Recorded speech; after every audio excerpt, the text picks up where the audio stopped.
Have you ever heard of the Mike Tyson of Gladiator history? Let's take a journey to the ancient times, introducing Flamma, a revered gladiator whose origins remain shrouded in mystery. Was he a revolutionary Syrian, or perhaps a Roman auxiliary forced into the harsh reality of slavery and the gladiator school? These questions add a layer of enigma to his tale. Flamma, a name that echoed in the grand arenas of Rome, was a secutor, a class of gladiators known for their bravery and skill. The life of a gladiator was brutal, but Flamma emerged as a beacon of resilience and prowess. His career was marked by an unyielding spirit that saw him rise above the rest.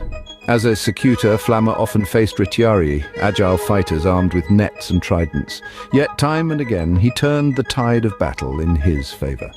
His skill and bravery were so exceptional that he was granted the rudius, a wooden baton symbolizing freedom, not once but an astonishing 4 times. Yet each time Flamma did the unthinkable, he declined. He chose the sand and sweat of the arena over the promise of a peaceful life. This decision, while bewildering to many, speaks volumes about the man Flamma was. He was not merely a fighter, he was a performer, a gladiator who thrived in the heart of the arena under the gaze of the roaring crowd. In a world where the crowd's favor could mean life or death, Flamma was a master. He commanded the respect of the spectators, often swaying their decision towards missio, an act of mercy sparing a gladiator's life. His charisma was his shield, his reputation, his sword. Flamma, the flame that would not be extinguished, chose the roar of the crowd over a quiet life of freedom.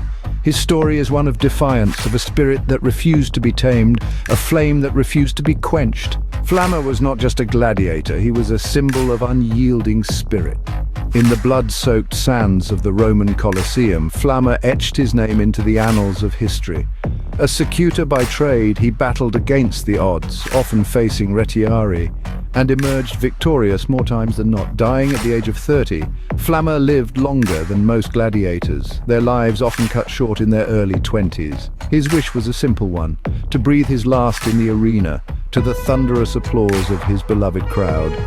In a world where freedom was the ultimate prize, Flamma astonishingly declined his 4 times, choosing instead the thrill of battle, the roar of the crowd, and the glory of the arena. His legacy lives on, immortalized by his friend Delicatus, who cared enough to pay for his tombstone.